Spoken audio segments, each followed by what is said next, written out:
I am not filming this today, which is exactly why I'm doing it. I made a commitment to show up and speak more. I actually love teaching what I learn, which is an interesting thing I'm learning about myself, and this is a part of that.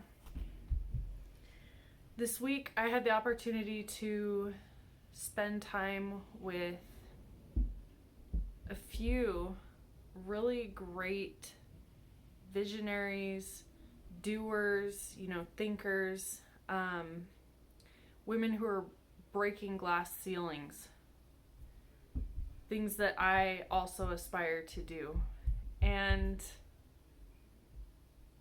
I was speaking with one of them, just hanging out, talking, and I was talking about how I pray internally different than I pray out loud, and how I had this fear of judgment if I pray out loud the same way that I do internally.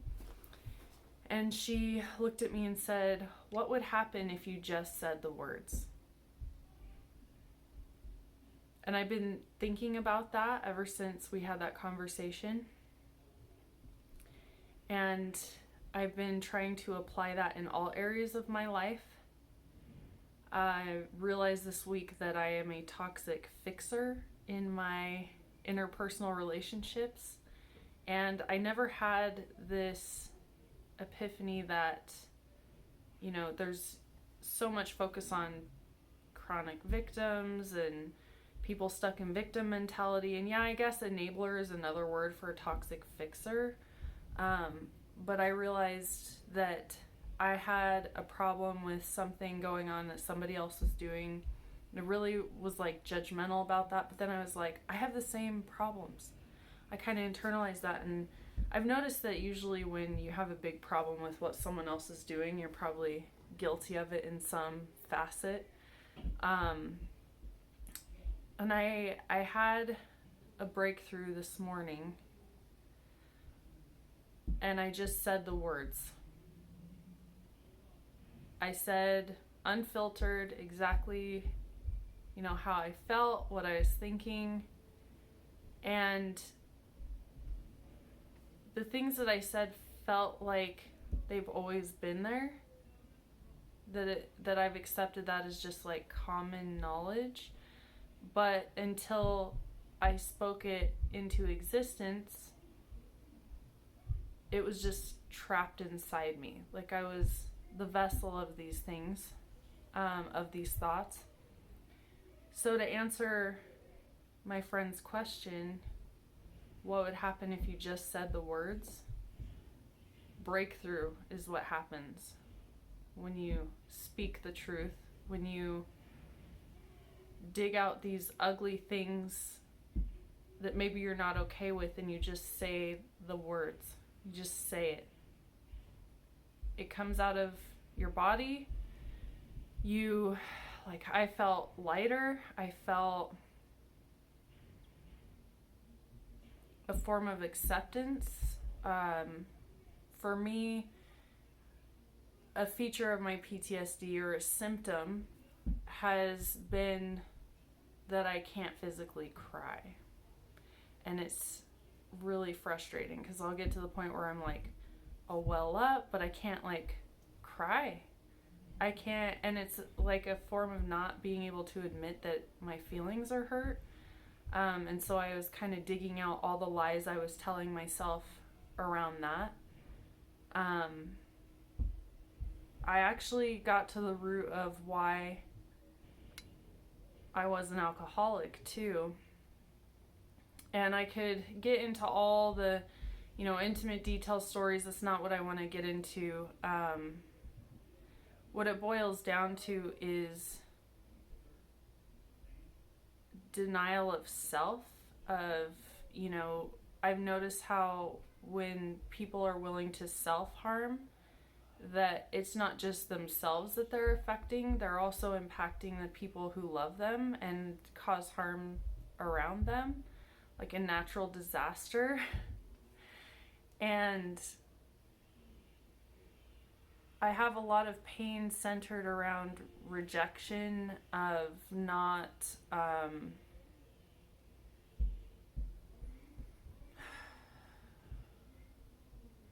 of just being different. I've been different in some way, the way that I think, the way that I see things, and I've attached all these labels to myself that other people have given me, and I've just kind of collected these things and put them on myself. And then, because I think there's this thing where,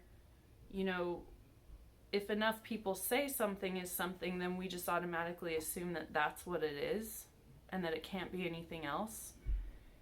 And so therapy, personal growth, peeling away all these labels off of me. And now I'm to the point where I don't have labels on me. And I've come to this acceptance that I don't know anything, really. And I don't know who I am outside of what other people have told me. And it's uncomfortable. It's weird. But it's also this great opportunity, right? Because I get to know myself. I get to date myself. I get to figure out who I really am. I'm also, so my brain is different in that my personality type is an INTP, and that is a very small sliver of the female population. But also I am on the spectrum, was something that I found out while I was getting assessed for PTSD. I've been highly functioning my whole life, but there was something that my counselor brought up that kind of shifted my perspective about having grace for myself, because I've always thought, well, since I found that out, I didn't really dive into any more information on that, or how that being on the spectrum for autism might be affecting me and my anxiety. I just thought, well, I am high functioning, so what does it matter if I learn anything about that? But talking to my counselor, she made a good point about how if we have certain sensitivities, any of us really, like let's say my gift is visual. If I'm hypersensitive with one of my senses, when I'm in an environment, it's easy for me to overload and get anxious, because I'm taking in extra information in that way that I process information. And so I've had to have a lot of grace for myself, and awareness when I notice my anxiety starting to come up, because I will realize that I do feel like a little anxious or overloaded, and sometimes I'm overloading myself in a different way.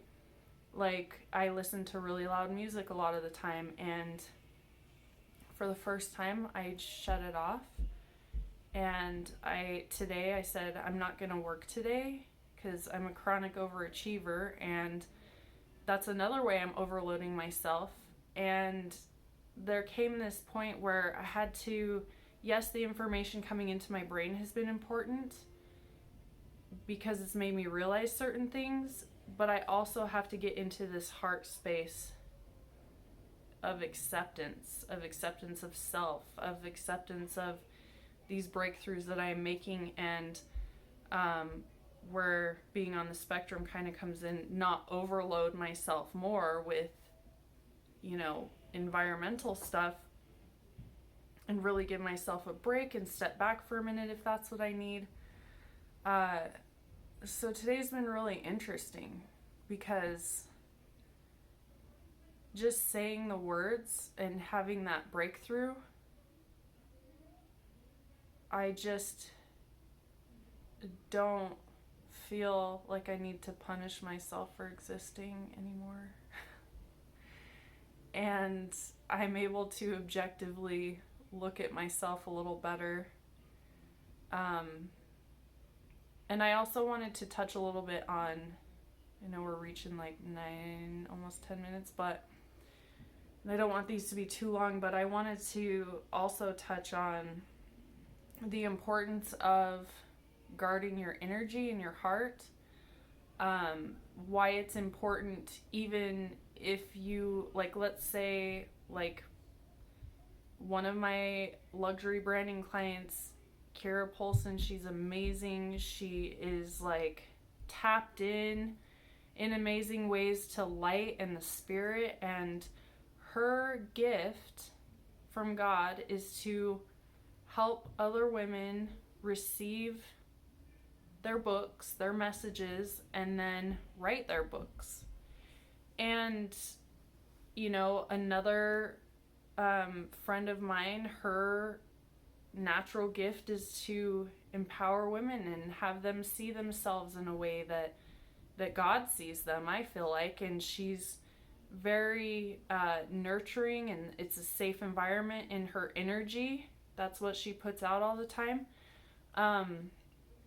So the importance of guarding your energy is this: that when you have these natural abilities, and it's interesting when you turn that into a profession too, in the form of people being able to access you and having boundaries with that, because there comes a point when other people start aligning and they start realizing that there's more, or there's something else, and your natural ability is to kind of click people in place or give them this next process.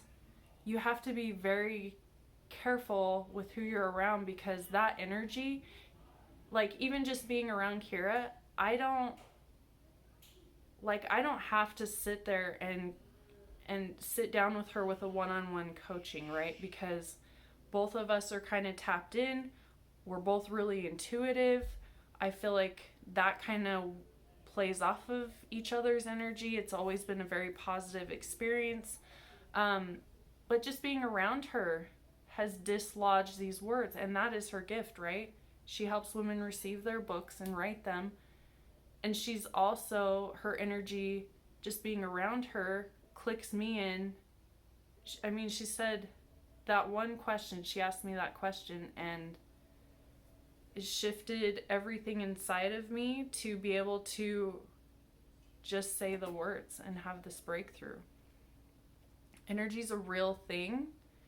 We're constantly emitting it into our environments, whether we're loud about it, whether we even say anything with words. We're constantly omitting the very essence and of who we are and what our gifts are to the people around us. And it's very important for us to guard that, to charge appropriately for our services if we're an artist. So yeah, that was what I wanted to talk a little bit about. Kind of show up, because it's hard for me to show up when I feel my feelings. I want to recluse and hide and not let people see me. I've been a little controlling with how people see me, in the way of, you know, full makeup and dressed really nice and stuff. And so I'm working on vulnerability in the way of showing myself how I am now without makeup on, and showing up even when I don't want to show up because it's important. And little side note, I got something in the mail yesterday that I'm super excited about, kind of shifting topics to something a little lighter. But you guys like my new ring? I'm joking. My brass knuckles. It's not brass knuckles. So these are fractals. How cool are these? And these are going to help me as an artist with, so I hold these like this and I put it in front of my lens, and then I can move it around and kind of play with light and do different things with them. Ooh, that's kind of cool. That's my ear. So yeah, I gotta play with these a little bit. I'm super excited about it. There's the other one. And then one more. And I really like these because I don't know if any of you have ever used prisms before, but they're just like this, or they're like really long and it's hard to get it to cover the whole lens. And so these are really cool. I thought they were kind of funny. I was like, Almost looks like an accessory. Anyways, had to show you guys my new artsy toys for photography. I hope you all have a great weekend. Thanks for tuning in.